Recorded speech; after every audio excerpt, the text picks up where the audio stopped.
அன்புள்ள ஆண்டவரே, மீண்டும் உம்முடைய சத்திய வசனத்தின் ஆசீர்வாதத்தை பெற்றுக்கொள்வதற்கு மீண்டும் எங்களை உயிர்ப்பித்தீர். நன்றி ஆண்டவரே. வந்திருக்கின்ற எங்கள் ஒவ்வொருவருக்குள்ளும் உம்முடைய கிருபையின் கரம் எங்களை பலப்படுத்தி எங்களை காத்துக்கொள்ள கிருபை செய்யும். ஆண்டவர் இயேசு கிறிஸ்துவின் நாமத்தில் ஜெபிக்கிறேன் நல்ல பிதாவே, ஆமென். அன்பானவர்களே, மீண்டும் இந்த நல்ல நாளிலும் தேவ சமூகம் நம்மை பாதுகாத்து அவருடைய ஊழியத்தின் பாதையிலே நாம் கடந்து செல்வதற்கு தேவன் கொடுத்த கிருபைக்காய் ஆண்டவருக்கு நன்றிகளை ஏறெடுத்து வந்திருக்கிற உங்கள் அனைவருக்கும் ஆண்டவர் இயேசு கிறிஸ்துவின் நாமத்தின் காலையின் வாழ்த்துக்களை தெரிவித்துக் கொள்கிறேன். கர்த்தர் நம்மோடு இருப்பாராக. இந்த நாளிலும் நாம் மத்தேயு 5வது அதிகாரத்தை குறித்து தியானித்துக் கொண்டிருக்கிறோம். நேற்றைய தினம் வரை 9 விதமான பாக்கியவான்கள் உடைய குணலட்சணங்களை நாம் தியானித்தோம். இன்றைக்கு இந்த லோகத்தினுடைய வாழ்க்கையின் தரம் எப்படி நமக்கு நியமிக்கப்பட்டு இருக்கிறது, நாம் எப்படி வாழ வேண்டும், அதற்கான ஆலோசனைகளை மத்தேயு 5வது அதிகாரம் 12 என்ன சொல்லுகிறது என்பதை நாம் தியானிக்கப் போகிறோம். மத்தேயு 5வது அதிகாரம் 12வது வசனம் சொல்லுகிறது, சந்தோஷப்பட்டு களி கூறுங்கள், பரலோகத்தில் உங்கள் பலன் மிகுதியாய் இருக்கும். உங்களுக்கு முன்னிருந்த தீர்க்கதரிசிகளையும் அப்படியே துன்பப்படுத்தினார்களே. இப்பொழுது உலகத்தில் காண்கிற இந்த துன்ப அனுபவங்களை நாம் பார்க்கும்போது ஆண்டவர் சொல்லுகிறார், இதை குறித்து நீங்கள் கவலைப்பட வேண்டாம். எந்த நிந்தனைகள் போராட்டங்கள் வந்தாலும் நீங்கள் ஒன்றுக்கும் கவலைப்படாமல் நீங்கள் சந்தோஷப்பட்டு களி கூறுங்கள் என்று சொல்லுகிறார். எந்த நிலையிலும் நாம் மன மடிவோடு துக்கத்தோடு நாம் வாழக்கூடாது என்று ஆண்டவர் தீர்மானிக்கிறார். அன்பு பிள்ளைகளே, அப்போஸ்தலர் 7வது அதிகாரம் 12வது வசனத்தை நாம் வாசிப்போம் என்றால் அங்கு ஆண்டவர் ஒரு பெரிய சத்தியத்தை அங்கு நமக்கு வைத்திருக்கிறார். என்ன சொல்லுகிறார் என்றால், தீர்க்கதரிசிகளில் யாரை உங்கள் பிதாக்கள் துன்பப்படுத்தாமல் இருந்தார்கள்? நீதிபதிகளுடைய வருகையை முன்னறிவித்தவர்களையும் அவர்கள் கொலை செய்தார்கள். இப்பொழுது நீங்கள் அவருக்கு துரோகிகளும் அவரை கொலை செய்த பாதகர்களுமாய் இருக்கிறீர்கள் என்று சொல்லுகிறார்.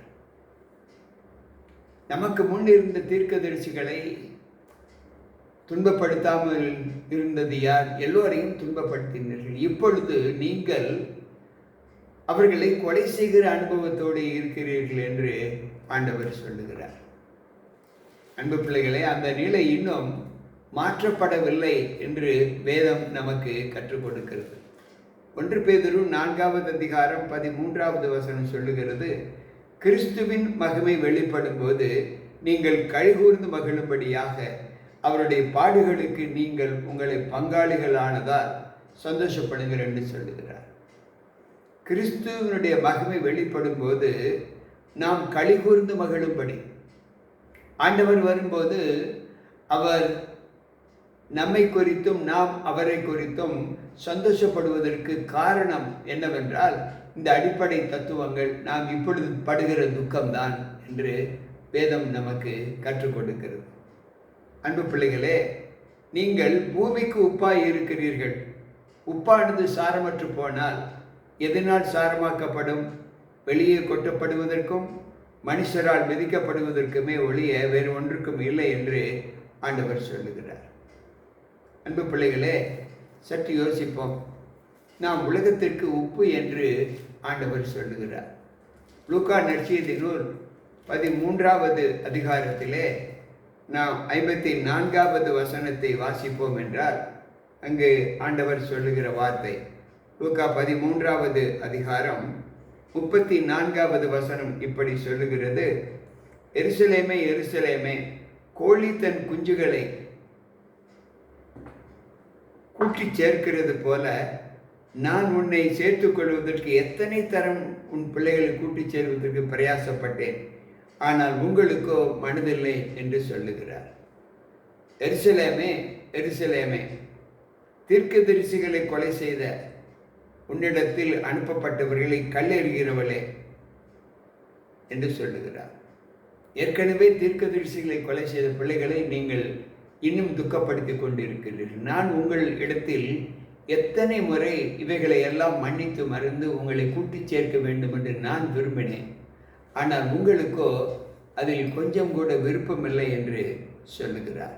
இதிலிருந்து நாம் கற்றுக்கொள்ளக்கூடியது என்னவென்றால், நமக்கு கொடுக்கப்பட்ட கால நியமங்கள் நம்முடைய பாவ வாழ்க்கையை நமக்கு சுட்டி காண்பிக்கும் போது அந்த பாவ ஜீவியத்திலிருந்து, உலக வாழ்க்கையிலிருந்து நாம் முற்றிலும் நம்மை நீக்கிக்கொள்ள வேண்டும் என்று ஆண்டவர் சொல்லுகிறார்.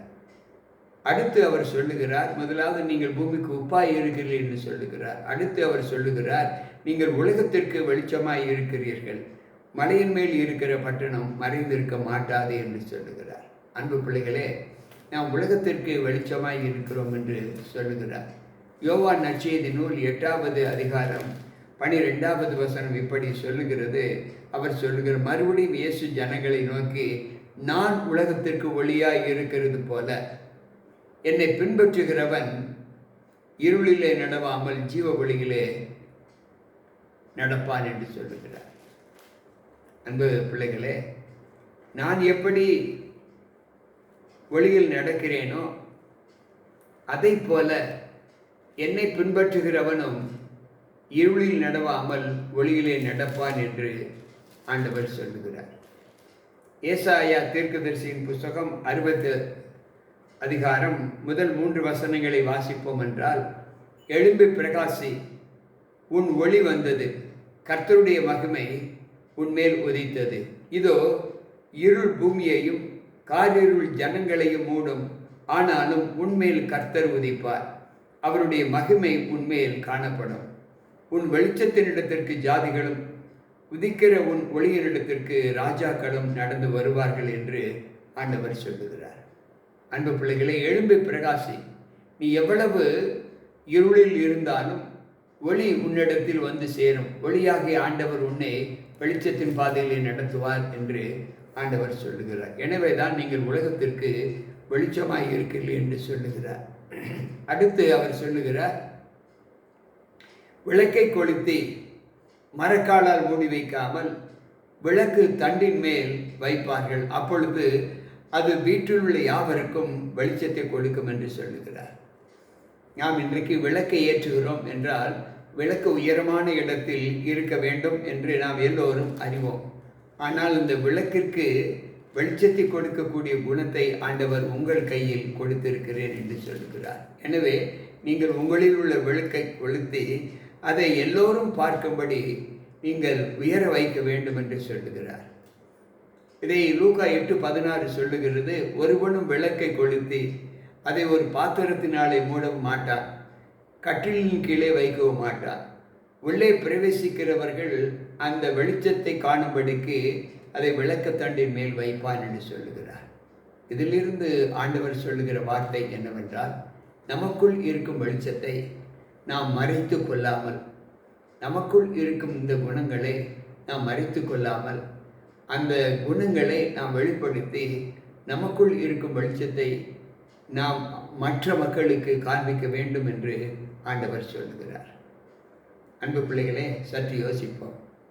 விளக்கை கொளுத்தி நாம் அதை மூடி வைக்காமல், எனக்குள் ஆண்டவர் கொடுத்த வெளிச்சத்தை நான் மறைத்து வைக்காமல் மற்றவர்களுக்கு அதை வெளிச்சமாக காண்பிக்க வேண்டும். நான் உலகத்தில் இருளில் இருக்கிற ஜனங்கள் பெரிய வெளிச்சத்தை கண்டார்கள் என்று சொன்னாரே, இந்த வெளிச்சத்தின் பிள்ளைகளாக நம்மை ஆண்டவர் தெரிந்து கொண்டு இருக்கிறார். மத்தேயு 4:15 அப்படித்தான் சொல்லுகிறது. இவ்விதமாக மனுஷர் உங்கள் நற்கிரியைகளை கண்டு பரலோகத்தில் இருக்கிற உங்கள் பிதாவை மகிமைப்படுத்தும்படி உங்கள் வெளிச்சம் அவர்கள் முன்பாக பிரகாசிக்க கடவுது. அன்பு பிள்ளைகளே, ஆண்டவர் சொல்லுகிறார், இவ்விதமாக மனுஷர் உங்கள் நற்கிரியைகளை கண்டு. இன்றைக்கு லோக ஜீவியத்தில் நாம் செய்கிற இந்த நற்கிரியைகள் நம்ம எந்த அளவுக்கு தேவ சமூகத்தில் பலப்படுத்துகிறது என்பதை யோசித்து பார்ப்போம்.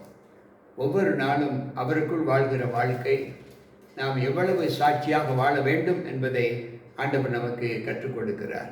யோவான் 15வது அதிகாரம் 8வது வசனம் சொல்லுகிறது, நீங்கள் மிகுந்த கனிகளை கொடுப்பதினால் என் பிதா மகிமைப்படுவார், எனக்கு சீசராய் இருப்பீர்கள்.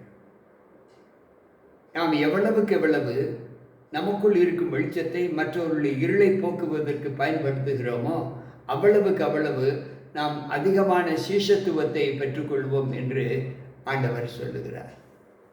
எனக்கு பிரியமான தேவ பிள்ளைகளே, சற்று யோசித்து பார்ப்போம்.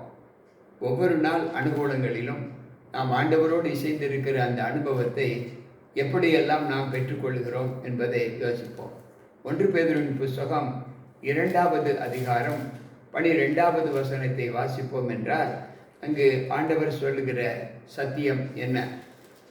ஒவ்வொரு நாளும் நமக்குள் இருக்கும் ஜீவ வழியினை நாம் எப்படி யோசிக்கிறோம்? புறஜாதிகள் உங்களை அக்கிரமக்காரர்கள் என்று விரோதமாக பேசும் விஷயத்தில் அவர்கள் உங்கள் நற்கிரியைகளை கண்டு அவற்றின் நிமித்தம் சந்திப்பின் நாளிலே தேவனை மகிமைப்படுத்தும்படி நீங்கள் அவர்களுக்குள்ளே நல் நடக்கை உள்ளவர்களாய் நடந்து கொள்ளுங்கள் என்று உங்களுக்கு புத்தி சொல்லுகிறேன். உங்களுக்குள் இருக்கும் வெளிச்சத்தை மற்றவர்களுக்கு நீங்கள் காண்பிக்கும் போது நீங்கள் எப்படிப்பட்ட நல் நடக்கையுள்ள பிள்ளைகளாய் இருக்கிறீர்கள் என்பதை இந்த வேதம் நமக்கு கற்றுக் கொடுக்கிறது. எனவே சந்திப்பின் நாளிலே, இந்த லோகத்தில் வாழ்கிற நாட்களில் நாம் நமக்குள் இருக்கும் வெளிச்சத்தை, நற்கிரியைகளை மற்றவர்கள் பார்க்கும்படி, புறஜாதி மக்கள் பார்க்கும்படி நாம் அவர்களுக்கு முன்பாக நல்ல நடக்கை உள்ளவர்களாய் நம்ம ஒப்புக் கொடுக்கும் போது சந்திப்பின் நாளிலே, தேவ சமூகத்தில் வருகிற அந்த தேவனை சந்திக்கின்ற நாட்களிலே நம்மை பார்த்து அவர்களும் கிறிஸ்துவுக்குள்ளாய் தங்களை ஒப்புக் கொடுப்பார்கள் என்ற ஒரு உத்வேகத்தை நாம் தேவனுடைய சமூகத்தில் காண்பிக்க வேண்டும் என்று ஆண்டவர் நமக்கு கற்றுக் கொடுக்கிறார். ஒரு சாட்சியின் அனுபவம் நம்முடைய வாழ்க்கையில் ஆண்டவருக்குள் வாழ்கிற நமக்குள் காணப்பட வேண்டும் என்று ஆண்டவர் சொல்லுகிறார்.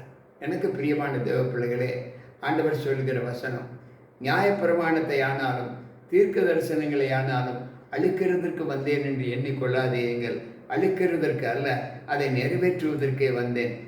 வானமும் பூமியும் ஒழிந்து போனாலும் நியாயப்பிரமாணத்தில் உள்ளதெல்லாம் நிறைவேறும் அளவும் ஒரு எழுத்தின் உறுப்போ ஒழிந்து போகாது என்று மெய்யாகவே உங்களுக்கு சொல்லுகிறேன். இன்றைக்கு தேவனுடைய கற்பனைகள் எவ்வளவு முக்கியம், சட்டதிட்டங்கள் நாட்டை ஒழுங்குபடுவதற்கு நியமிக்கப்பட்டது என்பதை நாம் எல்லோரும் அறிவோம். நல் பாதையில் செல்வதற்குத்தான் நாட்டின் சட்டங்களே தவிர தீய பாதைக்கு செல்வதில் நாட்டின் சட்டங்கள் இல்லை. அதே போல வேதாகமத்தில் ஆண்டவரை அண்டி ஜீவிக்கிற பிள்ளைகள் நல் ஒழுக்கமாக வாழ வேண்டும் என்றுதான் ஆண்டவர் 10 கற்பனைகளை கொடுத்தார். இன்றைக்கு அந்த 10 கற்பனைகள் நமக்கு அவசியமில்லை என்று சொல்லுகிற ஒரு அனுபவத்தை மக்கள் பெற்றிருப்பதை நாம் பார்க்கிறோம். வேதம் நமக்கு போதிப்பது, ஆண்டவர் சொல்லுகிறார், நியாயப்பிரமாணத்தை ஆனாலும் தீர்க்க தரிசனங்களை ஆனாலும் நான் அழிக்கிறதற்கு வந்தேன் என்று எண்ணிக்கொள்ளாதீங்கள், அழிப்பதற்கு அல்ல, அதை நிறைவேற்றுவதற்கே வந்தேன் என்று ஆண்டவர் சொல்லுகிறார். என்றால் கடைசி நாட்களில் நாம் நியாய தீர்ப்பு நாளிலே தேவனுடைய வாக்குகளை வைத்துதான் ஆண்டவர் நமக்கு நியாயம் தீர்ப்பார் என்று யோவான் 12:48 சொல்லுகிறது. நான் சொன்ன வசனமே கடைசி நாளில் அவனை நியாயம் தீர்க்கும் என்று சொல்லுகிறார். ஆகையால் ஆண்டவர் சொல்லுகிற வார்த்தை, இந்த நியமங்களுக்கு நீங்கள் கீழ்ப்படிந்து நடவுங்கள் என்று சொல்லுகிறார். அவர் சொல்லும்போது மத்தேயு 5:20 வேதபாரகர் பரிசேயர் என்பவர்களுடைய நீதியை காட்டிலும் உங்கள் நீதி அதிகமாய் இல்லாவிட்டால் நீங்கள் தேவனுடைய ராஜ்யத்திற்குள் பிரவேசிக்க மாட்டீர்கள் என்று மெய்யாகவே உங்களுக்கு சொல்லுகிறேன் என்று சொல்லுகிறார். அன்பு பிள்ளைகளை, சற்று யோசிப்போம். வேதபாரகர் பரிசேயர் என்பவர்களுடைய குணங்கள் எல்லோருக்கும் நன்கு தெரிந்த ஒன்று. அவர்கள் அப்படி தேவன் மீதும் தீர்க்கதரிசிகள் மீதும் அப்படிப்பட்ட சொற்களை விரோதமாக பேசியிருந்தாலும் தேவ நீதியில் அவர்கள் நம்மை காட்டிலும் தங்களை தற்காத்து கொள்வதில் மிகச் சிறந்தவர்கள் என்று சொல்லுகிறார். ரோமர் 10வது அதிகாரம் 31வது வசனத்தை நாம் வாசிப்போம் என்றால் அங்கு ஆண்டவர் சொல்லுகிற வாக்கு தத்துவம் எப்படி இருக்கிறது? ரோமர் 10வது அதிகாரத்திலே ஆண்டவர் சொல்லுகிற வாக்கு என்னவென்றால், ரோமர் 10:13 என்ன சொல்லுகிறது என்றால், இங்கு ஆண்டவர் சொல்லுகிறார், ஆதலால் கர்த்தருடைய நாமத்தை தொழுது கொள்ளுகிற எவனும் ரட்சிக்கப்படுவான், அவரை விசுவாசிக்கிறவர்கள் எப்படி அவரை தொழுது கொள்ளுகிறார்கள், அவரை குறித்து கேள்விப்படாதவர்கள் எப்படி விசுவாசிப்பார்கள்? அன்பு பிள்ளைகளே, பிரசங்கிக்கிறவன் இல்லாவிட்டால் எப்படி கேள்விப்படுவார்கள்? இன்றைக்கு தேவ சமூகத்தில் கர்த்தருடைய நாமத்தை தொழுது கொள்ளுகிற ஒவ்வொருவரும் எப்படிப்பட்ட அனுபவத்திற்குள் வருவார்கள் என்று ஆண்டவர் சொல்லுகிறார். அவரை விசுவாசிக்காதவர்கள் அவரை எப்படி தொழுது கொள்வார்கள்? அவரை குறித்து கேள்விப்படாதவர்கள் எப்படி அவர் மீது விசுவாசம் வைப்பார்கள்? அவரை குறித்து பிரசங்கிக்கிறவர்கள் இல்லாவிட்டால் எப்படி அவர்கள் சொல்லுவார்கள்? அன்பு பிள்ளைகளே, இன்றைக்கு தேவ மகிமையை குறித்து நாம் பேசும்போது நமக்கு கொடுக்கப்பட்ட காலங்கள் என்னவென்றால் மத்தேயு 5:20 சொல்லுகிறது, வேதபாரகர் பரிசேயர் என்பவர்களுடைய நீதியிலும் நம்முடைய நீதி அதிகமாக காணப்பட வேண்டும் என்று ஆண்டவர் சொல்லுகிறார். துன்மார்க்கன் தன் வழியை விட்டு திரும்பினாலும் தம்முடைய ஜீவிதத்திலே அவன் ஆண்டவரை ஏற்றுக்கொண்டு நடந்தாலும் அந்த நடக்கை நம் எல்லோரையும் எப்படி ஆண்டவருக்குள் சந்தோஷப்படுத்துகிறதோ அதே போல ஆண்டவரை அறிந்திருக்கிற நாம் தேவனுக்கு விரோதமாக செயல்களில் ஈடுபடும் போது நம்முடைய வாழ்க்கை ஆண்டவருக்கு பிரியமற்று இருக்கும் என்று வேதம் சொல்லுகிறது. கேட்டுக்கொண்டிருக்கிற என் அன்பான தேவ பிள்ளைகளே, இந்த மத்தேயு 5:20 முதல் இப்பொழுது நாம் பார்த்த இந்த யோசனைகளை ஏற்று நடந்து ஆண்டவருக்கு சாட்சியாக வாழ்வோம். நம்மை ஆண்டவர் உப்பு என்று சொல்லுகிறார், ஆண்டவர் வெளிச்சம் என்று சொல்லுகிறார், நம்மை ஆண்டவர் விளக்கு தண்டு என்று சொல்லுகிறார். இந்த குணங்களை நாம் பெற்று அநேகருக்கு நாம் ஒளியாக இருப்போம். ஜெபிப்போம். அன்பு ஆண்டவரே, உம்முடைய வார்த்தைகளை ஏற்றுக்கொள்ளக்கூடிய மனப்பக்குவத்தை எங்களுக்கு தந்ததற்காய் ஸ்தோத்திரம். இந்த நாளிலும் நாங்கள் நல்ல உப்பாக ஆண்டவரே உம்முடைய சமூகத்தில் எங்களை ஒப்புக் கொடுக்க கர்த்தர் எங்களை பலப்படுத்தும். நாங்கள் நல்ல வெளிச்சத்தின் பிள்ளைகளாக ஜீவிக்க எங்களை ஏற்றுக்கொள்ளும். மீட்பர் இயேசு கிறிஸ்துவின் நாமத்தில் ஜெபிக்கிறேன் நல்ல பிதாவே, ஆமென். அன்பானவர்களை, மீண்டும் நாளை சந்திப்போம். கர்த்தர் உங்களோடு இருப்பாராக. உங்கள் போதகர் ஜி.கே. ராபர்ட்.